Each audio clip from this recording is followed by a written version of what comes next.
大家好，欢迎大家关注新闻看点，我是李牧阳。今天是2月23号星期二，中国时间呢现在已经是2月24号星期三了。中国自古就有一种说法叫善有善报，恶有恶报，这个天道轮回是从来没有错过。已经94岁的江泽民可能活不了几天了，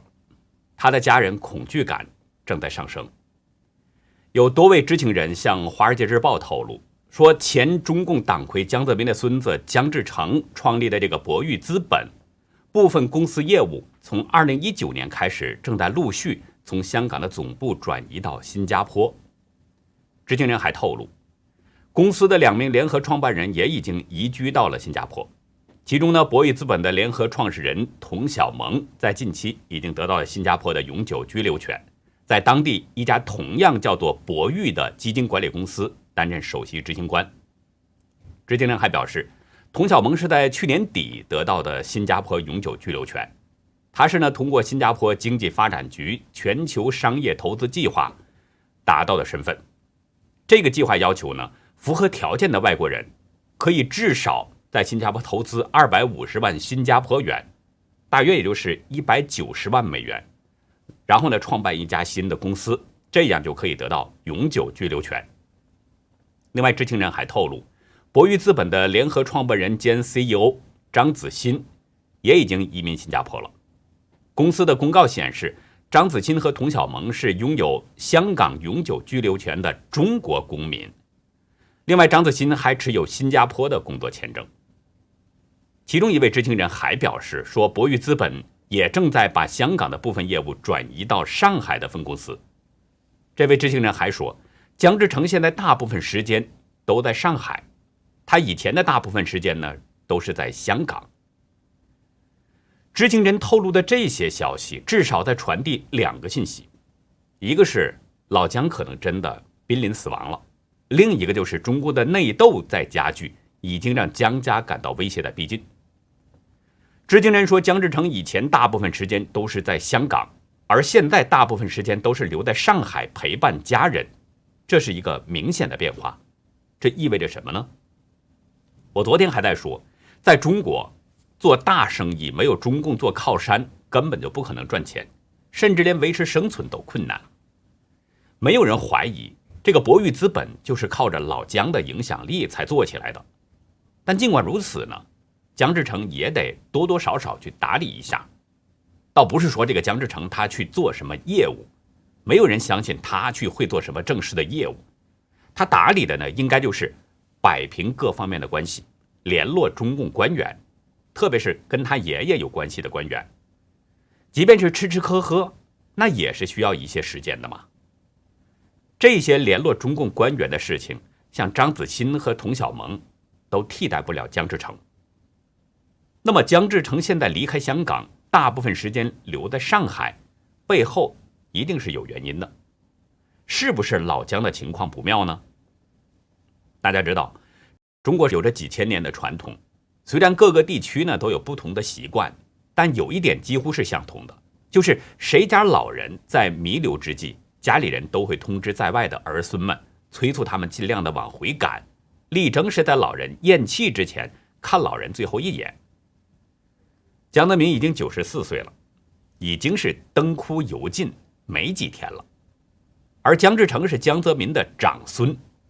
按理他是应该在江泽民咽气的时候守在床前的，所以从这一点来推算的话，老江可能真的是命不久矣。这只是我的分析啊，究竟是不是这样，咱们还要观察观察。因为老江死去活来已经折腾过好几次了，所以现在还不能完全下断言。但是有一点我们是可以肯定的说，即使老江残存着一口气，也已经掩饰不住江家人的恐惧了。这些知情人特别指出，博裕资本向新加坡转移的主要原因就是担心现年94岁江泽民影响力下降，所以博裕资本要远离中共当局的审查或不利行动，避开中共党内政治斗争中潜在的不利影响。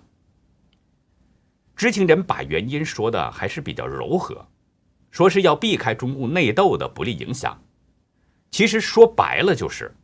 怕在老姜死了以后会遭到清算。时事评论员刘瑞绍对苹果日报表示，江泽民的势力已经不大了，搬走只是为了资产免受损失而做的自我保护。江泽民曾经是中共的党魁，直到2002年这13年当中，他都是上海帮的庇护者。但是老姜在退位之后呢，他曾经提携的上海帮官员就渐渐的淡出了人们的视线，其中还有不少人是在习近平的反腐行动当中落马，成了阶下囚。有中共内部人士表示，随着习近平逐渐掌握着主动权，江泽民的影响力正在减弱。如果等到江泽民死了以后，中共党内的权力结构很可能会进一步发生改变，那么江家和江泽民的那些党羽很可能就会被进一步清洗。前几天我们在节目中呢曾经提到，马云的蚂蚁集团上市被习近平亲自紧急叫停了，叫停的原因就是习近平感受到了威胁，因为蚂蚁集团的背后股权结构非常复杂，其中姜志成和中共前政协主席贾庆林的女婿李伯潭等等，这些人都在蚂蚁是有暗股。正是这个原因，习近平感觉到了威胁，因为贾庆林也是江泽民一手提拔的亲信，与习近平之间也是存在着权力争斗的。如果这些人都结成利益同盟的话，那对习近平来说，这就是一个巨大的威胁。明眼人都看得出来，习近平整肃马云，叫停蚂蚁上市，实际上这是在隔山打牛。单凭一个马云，习近平想让他人头落地都是轻而易举的事儿。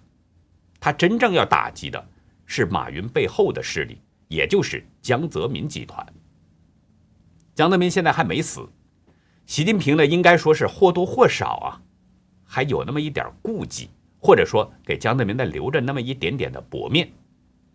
如果江泽民有一天死了，这点薄面已经没有了，那么习近平会不会对江家来一个彻底清算呢？中国有句话叫人走茶凉，那个时候习近平还会对江家人手下留情吗？江泽民家族不会看不到这步棋。现在各种传闻都在说，习近平呢正在为20大连任做着各种准备。不管这个消息是真是假，对江家人来说这都不是好消息，因为习江之间虽然在中共19大前呢达成了妥协，但是实际上我们都看到了，两个人在各种暗中角力一直不断，江泽民没少给习近平挖坑。如果习近平继续连任，那么在江泽民死后，江家人很可能就面临着被清算，这是江家人根本就无法安心的。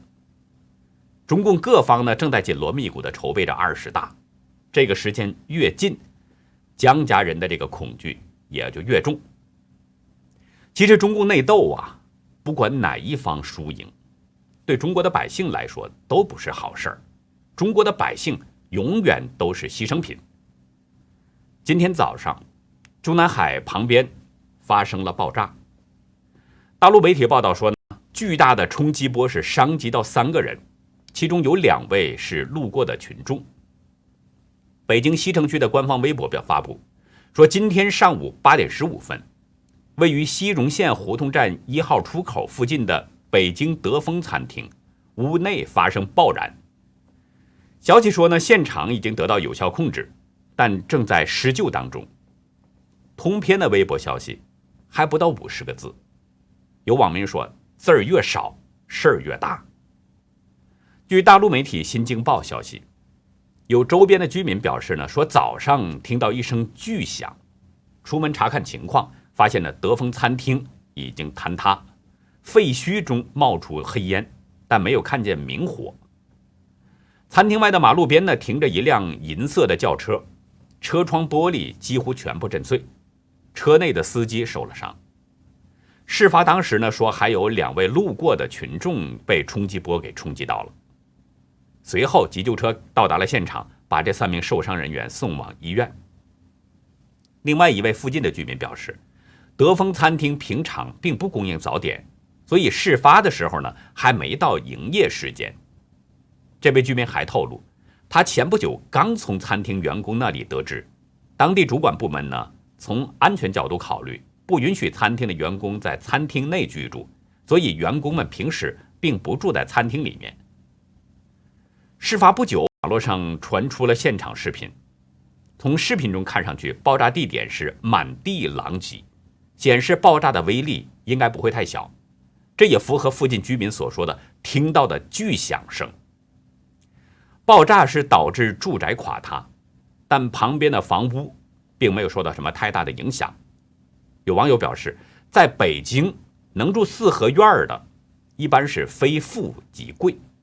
而且这次爆炸似乎有定点爆破的味道，周边的建筑物损毁甚微，像是爆破专家所为。视频中显示，现场救援人员从废墟当中抬出了一名中年男子，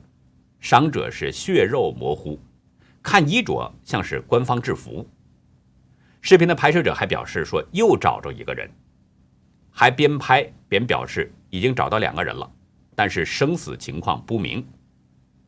视频中的这名伤者，我们不知道是不是新京报报道当中提到的那个3名伤者之一。有网友表示太微妙了，离对面的直线距离有200米吗？早上我们院子都听见一声巨响，距离人民大会堂1公里吧，离天安门广场近在咫尺，6步口啊，位置太敏感了。熟悉北京的朋友应该知道，西城区这是中南海等重点机关所在地，西荣线胡同站就在国家大剧院的旁边，距离新华门比较近，距离天安门也不算远。如果通过 Google 地图查询呢，就会看到这个事发地点距离新华门只有650米。如果开车的话呢，转眼就到，步行也就是短短的几分钟。按照中共的惯例，3月5号中共的两会就要召开了。这个时候，这种地点发生这么敏感的爆炸，是意外还是人为呢？有一段时间咱们没有提到中共外长王毅了，今天呢，咱们来说说王毅的情况。王外长这2天啊，脸可能胖了一圈，不过大家不要误会，不是因为过年好吃好喝，这些对王毅来说不在话下，山珍海味天天有，顿顿吃，过年也就是那几样东西。那王外长是怎么胖的呢？其实说起来也不是真的胖，是脸呢要被人给打肿了。昨天王毅接连遭到西方国家的轮番打脸，都是针对中共对人权的迫害和种族灭绝。昨天联合国人权理事会举行的第46届会议，王毅呢在镜头前是脸不红气不喘，又重复了中共对新疆问题的一贯说辞，声称是新疆地区从来就不存在什么种族灭绝、强迫劳动和宗教压迫，这些耸人听闻的说法源于无知和偏见，纯属恶意政治炒作，与事实完全相反。王毅还声称说，中共呢在涉疆问题上反暴恐、反分裂，是借鉴其他国家类似做法，是所谓依法开展去极端化，还声称完全符合联合国全球反恐战略的原则与精神。随后呢，这个王毅还呼吁说，美中关系要拨乱反正，重回正轨，希望美国尽快的调整对华政策等等。王毅的这种作为其实就是中共的一贯表现。世界维吾尔代表大会发言人迪里夏提告诉自由亚洲电台，王毅的否认是在公开的羞辱国际社会的智商。在大量的证据曝光之后，中共政府还在继续利用国际平台为自己的极端政策与种族灭绝的暴行做辩解。以往呢，中共每次耍完流氓之后啊，很少有人言辞激烈的这么当面谴责中共。但是这次不同了，王毅说完这番话之后，当即就被连续打响了这个耳光。其实呢，王毅也只是在替党在挨巴掌，真正被打脸的应该说还是中共。一同出席会议的英国外交大臣蓝韬文，他说新疆的情况已超越底线了，包括强迫劳动与强迫妇女绝育的许多迫害行为，从相关报道的内容来看，已经是大规模。我们有共同责任，得确保这样的事情不能继续发生。德国外长马斯随后也批评中共在新疆的作为，他说，有鉴于我们对人权宣言的认同，包括中共在新疆任意关押少数民族的做法，以及对香港民众争取自由权利的压迫，这些都是零容忍，我们不会沉默。除了中共之外，加拿大众议院在同一天以266票赞成0票反对通过了一项议案，认定中共对新疆维吾尔族的政策是种族灭绝。不过呢，加拿大总理被民众戏称为是小土豆的特鲁多，跟他的内阁成员是投了弃权票。自由党外交部长加尔诺同样弃权了。不过呢，这个加尔诺在他之前曾经发表声明，表示呢支持就种族灭绝的指控进行具有公信力的国际调查。声明中说，我们对新疆涉嫌违反人权的报道，包括任意拘留、在教育营、强迫劳动、酷刑和绝育，仍然深感不安。对中共的谴责当然少不了美国。